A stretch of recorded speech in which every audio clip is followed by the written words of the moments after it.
안녕하세요. 편의점계의 쉽고 인물, 유튜브계의 필수 소비재가 되고 싶은 편돌이입니다. 오늘도 밤낮으로 불철주야 족뱅이 치시는 바쁘신 형님 누님들을 위해서 대놓고 선 3줄 요약 먼저 갑니다. Are you ready? 첫 번째, 편의점 알바할 땐 편의점 사장이 존나게 쉬워 보였다. 두 번째, 근데 막상 편의점 사장 직접 해보니까 눈물만 난다. 씨발 나도 나이 처먹었나봐. 왜 자꾸 눈물이 나지? 하지만 편의점 존버하면서 쥐새끼처럼 기회를 엿보니 건물 매입도 쌉 가능. 플렉스! 이상 3줄 요약만 낼름 보시고 나가시는 분들 예러. 자, 여러분 지금 편의점 알바 중이신가요? 아니면 이미 편의점 사장님? 혹시 그 조물주 위에 건물주? 듣기만 해도 기가 솔깃하신가요? 하지만 현실은 그렇게 녹록하지 않습니다. 오늘은 제가 편의점 알바부터 7개의 편의점 사장, 간물주까지 된 눈물 콧물 짠내나는 찐 스토리를 솔직하게 커밍아웃 해보려고 합니다. 특히 지금 편의점 창업 고민 중이신 분들, 아니면 운영 중인데 뭔가 방향성을 찾고 싶으신 분들, 영상 끝까지 보시면 대박 꿀팁 잔뜩 얻어가실 겁니다. 그리고 제가 어떻게 편의점 알바에서 건물주가 될 수 있었는지 그 이유를 알고 싶다면 끝까지 보셔야 한다는 거 잊지 않으셨죠? 참고로 구독과 좋아요는 무료입니다. 자, 이제 시작합니다. 편의점 알바에서 사장, 그리고 건물주가 되기까지 이 과정에서 흘린 피와 땀, 그리고 눈물까지 몽땅 다 공개합니다. 그럼 바로 가자! 여러분, 편의점 창업은 진입장벽이 낮은 편에 속합니다. 그래서 나도 편의점이나 한번 차려볼까 하고 불나방처럼 뛰어드는 범부 중생들이 참 많습니다. 이상 자기소개였고요. 그런데 말입니다. 진짜 돈 되는 점포를 만드는 건 아무나 할 수 있는 일이 아니죠. 그럼 이 편돌이 채널 구독하고 올바른 운영 방향과 피와 땀으로 몸을 갈아 넣어서 월 매출 1억을 찍었다고 가정해 보겠습니다. 아, 좋아. 이제 편돌이 인생 한강물 아니고 한강뷰 가는 거야?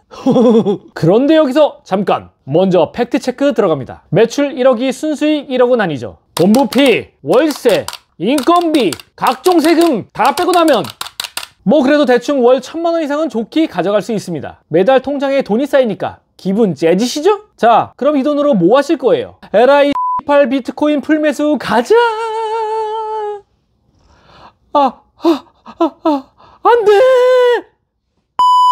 여기서 중요한 포인트는 현금 가치는 계속 떨어진다는 겁니다. 그래서 이렇게 현금이 꾸준히 나오는 시스템을 만들었다면 이걸 자산으로 바꿔야 합니다. 우리는 그걸 투자라고 부르기로 했어요. 그런데 투자는 항상 리스크가 따르죠. 그럼 내가 운영하는 편의점 건물을 매입한다면 어떨까요? 투자를 하는데 리스크는 제로, 거기에 월세 수익 플러스 편의점 매출이익, 거기에 건물 가치 상승은 덤. 여러분, 목표를 크게 가지세요. 편의점 사장이 아니라 건물주. 이것이 편의점 재테크의 끝판왕이자 엔드게임입니다.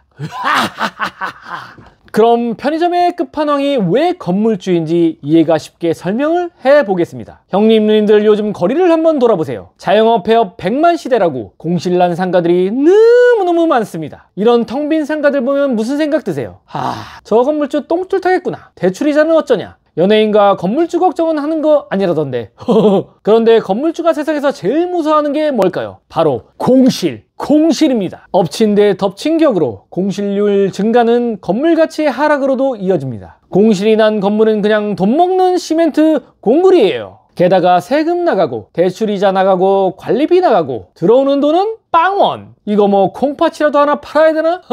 그런데 여기에 건물주들의 구원자가 있습니다. 그 이름은 바로 편의점. 이제 왜 편의점이 건물주한테 최애 임차인인지 3가지 데이터로 증명해 드립니다. 첫 번째, 생필품 판매. 경기가 어려워지면 모두가 지갑을 꽁꽁 닫고 소비를 안 하게 되지만 기본적인 생필품을 파는 편의점은 타 업종 대비 경기를 가장 안 타는 업종 중에 하나입니다. 즉, 불황에도 경기를 타지 않고 꾸준한 매출을 유지할 수 있는 업종이 편의점이라고 할 수 있습니다. 근본적으로 임차인이 돈을 잘 벌어야 공실 없이 안정적으로 임대차 계약을 유지할 수 있습니다. 두 번째, 고객 유입 증가. 편의점은 기본적으로 365일 24시간 영업을 합니다. 이는 주변 지역과 주민과 직장인 등에게 필수기 시설로 건물의 유동인구를 증가시켜 다른 상점들의 입점에도 긍정적인 영향을 미칩니다. 이는 건물 가치의 상승으로 이어지며 건물주의 자산 증가에도 영향을 미칩니다. 세 번째, 장기 계약 가능. 편의점은 본사의 계약 기간이 기본적으로 5년이라 임대차 또한 장기적인 계약이 가능합니다. 결론적으로 공실 걱정 없이 장기 계약이 가능한 최고의 임차인은 편의점이에요. 그런데 우리는 여기서 한 단계 더 나아가서 야, 이거 그냥 내 건물로 사버리면 되잖아. 건물주는 공실 리스크 때문에 스트레스 받고 세입자는 월세 내느라 허덕이는데 내가 운영하는 편의점 건물을 내가 사버리면 unbelievable. 그럼 내가 운영하는 편의점 상가를 직접 매입하면 따라오는 핵심 장점 3가지 짚고 넘어가겠습니다. 첫 번째, 공실 리스크 제로. 건물주 되면 세입자 나가서 공실되는 게 무섭다고요? 내가 건물주이자 세입자인데 공실이 웬 말입니까? 이것이 바로 편의점을 거의 아트의 경지로 끌어올려서 내가 건물주이자 내가 세입자인 모라일체의 경지라고 할 수 있겠습니다. 두 번째, 건물 가치 상승. 편의점이 잘 되면 유동인구 증가, 유동인구 많으면 건물가치 상승. 이거 완전 지리는 상승 공식 아닙니까? 제가 직접 경험했습니다. 2020년에 매입한 상가 5년 만에 자산가치 2배 상승. 이게 바로 편의점 플러스 건물주의 시너지 효과입니다. 세 번째, 월세 대신 자산 적립. 보통 세입자가 200에서 300만원씩 월세를 내고 그게 1년이면 3천에서 4천만원 나가죠. 결코 적은 돈이 아닙니다. 그런데 건물주가 되면 1년에 3, 4천만원 내 주머니에 돈이 쌓이는 겁니다. 핵심 장점을 다시 한번 요약하자면 공실 리스크 제로, 건물가치 상승, 월세 대신 자산 적립. 편의점 상가를 매입하면 이 모든 것을 누릴 수 있습니다. 이것이야말로 재테크의 끝판왕 아니겠습니까? 그럼 편돌이는 어떻게 해서 알바에서 사장 그리고 건물주까지 될 수 있었을까요? 오늘 싹 다 풀어드립니다. 형님 누님들, 이 편돌이 근거 없는 쌉소리는 안 하는 거 아시죠? 손모가지 걸고 인증 먼저 갑니다. 먼저 상가 121호, 122호 두 칸을 매매했는데요. 첫 번째로 122호는 2020년 9월에 매매 계약서를 작성하였고 2020년 10월에 등기를 마무리했습니다. 122호 상가의 등기권리증 인증입니다. 두 번째로 121호는 2023년 2월에 매매계약서를 작성하였고 3월에 등기를 완료했습니다. 121호 상가의 등기권리증 인증입니다. 총 매매금액은 상가 비용과 취등록세 기타 등등해서 약 18억 원 정도의 비용이 들었습니다. 그리고 네이버 부동산 기준 현재 같은 건물 1층 상가의 시세가 평당 1,400만원 정도로 형성이 되어 있습니다. 제 건물이 26평 정도 되니까 2025년 2월 현재 시세가 대략 36억에서 37억 정도가 됩니다. 5년 만에 자산이 딱 2배 정도 됐네요. 형님 누님들, 이래서 편의점의 끝판왕이 건물주라는 것입니다. 그럼 알바에서 사장 그리고 건물주가 되기까지의 썰을 간단하게 풀어보도록 하겠습니다. 솔직히 말하면 대학생 시절 편의점 알바 경험과 처음 편의점을 창업해서 시원하게 말아먹었던 사연 등등 할 얘기는 정말 많지만 시간 관계상 싹 다 스킵하고 건물을 매입할 수 있었던 시점부터 썰을 풀어보도록 하겠습니다. 때는 바야흐로 2016년 신규 택지 개발지 121호 15평짜리 점포에서 편의점을 오픈하려고 했습니다. 그런데 옆 상가 122호 건물주가 내 점포까지 같이 써, 월세 싸게 해줄게 라고 제안을 하더라고요. 122호를 보니까 출입문 앞에 커다란 기둥이 있는 구조라 세를 주기 힘든 점포였습니다. 알고 보니 122호 건물주는 121호 건물주에게 자기 상가까지 매입하라고 계속 요청 중이었어요. 여기서 머리 회전을 빠르게 돌려봤죠. 내가 운영하는 편의점이 잘 되면 이 건물을 사버리는 게 정답이다. 게다가 운 좋게 담배 경합 6대1 제비뽑기에 당첨이 돼서 장사를 시작했는데 이게 대박이 났습니다. 7개의 점포 중에 적자 경험이 없는 유일한 매장이었습니다. 이때부터 저는 쥐새끼처럼 눈치 보면서 호시탐탐 기회만 엿봤습니다. 그리고 3년 정도 장사를 했을 때 건물을 매입하기로 결심을 했습니다. 첫 번째로 122호 건물주와는 매매 계약이 순조롭게 진행되는 것처럼 보였습니다. 지금 생각해보면 참 그때는 겁도 없이 무대뽀로 달려들었던 것 같습니다. 매매 계약서를 작성하고 121호까지 매매할 생각으로 121호 건물주와 직접 만나 딜을 쳤습니다. 하지만 큰일에는 항상 변수가 나오는 법. 121호 건물주는 처음엔 매매 OK를 했다가 다음날 남편과 함께 와서 매매 NO 선언.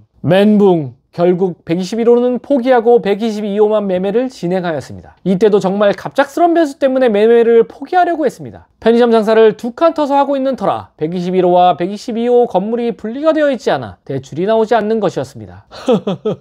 정말 영혼까지 끌어모아 신용대출에 사돈의 8촌까지 돈을 빌려서 매매하느라 정말 개고생했던 기억이 납니다. 그렇게 122호 매매를 진행하였고 3년이 흐른 뒤 2024년에 미국 금리는 5%, 한국 금리는 3.5%까지 폭등하였습니다. 대출이자가 미친듯이 오르니 이번에는 건물주가 먼저 연락이 왔습니다. 변돌이야, 내가 팔려고 했던 거 다시 생각해봤는데 너 살래? 라고 말이죠. 그렇게 해서 최종적으로 121호 상가까지 매매할 수 있었습니다. 또한 121호 매매를 진행할 때는 122호와 공동담보로 대출을 넉넉하게 받아 수월하게 진행할 수 있었습니다. 고생 끝에 닭이 온다는 말이 무슨 말인지 그때 깨닫게 되었습니다. 그렇다면 편돌이가 편의점 상가를 매입하는 과정에서 핵심 교훈은 무엇이었을까요? 첫 번째, 편의점은 점포 운영의 핵심. 누가 뭐래도 편의점은 기본적으로 점포 운영에 매진을 해야 됩니다. 매출이 어느 정도 궤도에 올라 안정적인 수익을 만들어야만 건물 매입이라는 기회를 잡을 수 있습니다. 두 번째, 상가 매입은 장기적 플랜으로 전문가와 상담이 필수. 제가 상가를 처음으로 매입했던 2020년으로 다시 돌아간다면 저는 공인중개사와 상담을 했을 겁니다. 저는 122호는 부동산을 끼고 진행했고 121호는 개인적으로 진행을 했었습니다. 지금 생각해보면 부동산을 끼고 진행했을 때는 수수료가 조금 아깝다고 생각했지만 공인중개사를 통해 흥정도 할 수 있고 시행착오도 줄일 수 있어 중개소 수수료를 괜히 내는 게 아니구나 라는 생각이 들었습니다. 121호는 개인적으로 진행하다 보니 여러가지 문제점이 발생했고 매매 금액도 오히려 시세보다 비싸게 사게 되었습니다. 형님 누님들은 꼭 부동산 전문가와 상담해서 진행하시는 것을 추천드립니다. 세 번째, 현금을 자산으로 바꾸는 최고의 투자는 내 점포 편의점 상가 매입이다. 상가 투자 리스크를 제로로 줄일 수 있는 방법은 내가 운영하는 건물을 사는 것입니다. 리스크 없는 최고의 투자가 될 것입니다. 저는 지금도 현재 진행형으로 나머지 6개 점포 중 매출이 잘 나오는 곳은 상가 매입 가능성을 열어두고 있습니다. 2-3개월에 한 번씩 부동산 시세조사 그리고 부동산 중개인들과 관계 유지하면서 쥐새끼처럼 기회만 엿보고 있습니다.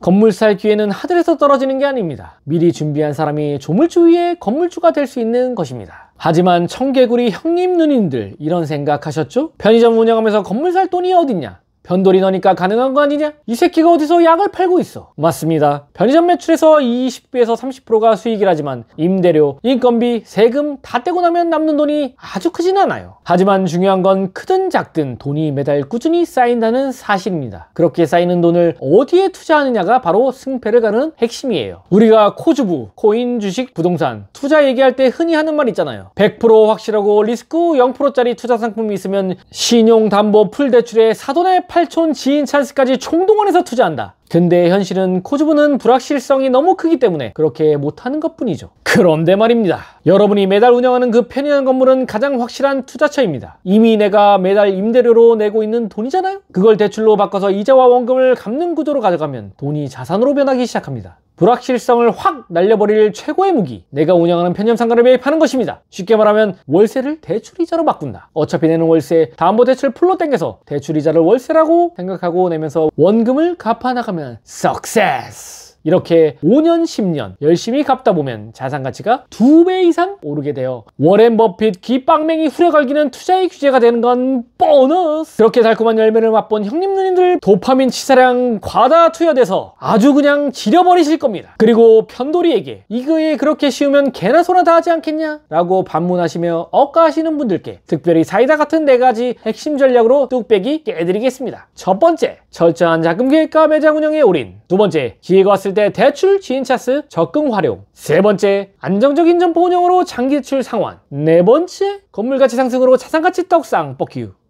이상 반박시 네 말이 다 맞습니다. 자, 그럼 형님 누님들 오늘의 결론과 다음 영상 예고하고 끝내도록 하겠습니다. 이제부터 편의점 창업의 목표는 완전히 새로 바뀌어야 합니다. 월 매출 몇 억? 아니죠. 그런 건 진짜 초보 편돌이 편순이들이나 외치는 겁니다. 이제부터 목표는 단 하나! 바로 그 건물 통째로 사버리는 것. 여러분도 편의점 창업을 시작한다면 궁극적인 목표는 건물주. 저도 앞으로 이 전략으로 두 번째, 세 번째 점포의 건물을 사서 자산을 계속 늘려갈 예정입니다. 형님 누님들도 이 편돌이 열차에 올라타실 준비 되셨습니까? 대답!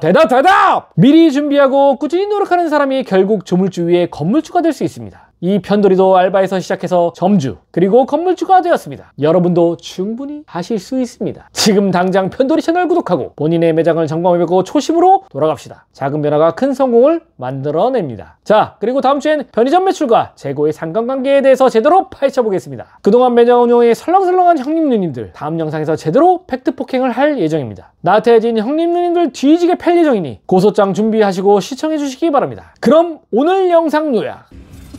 닥터 스트레인지 빙의에서 편의점으로 부자가 될 수 있는 미래의 1400, 605가지의 경우의 수 중 딱 한 가지 방법은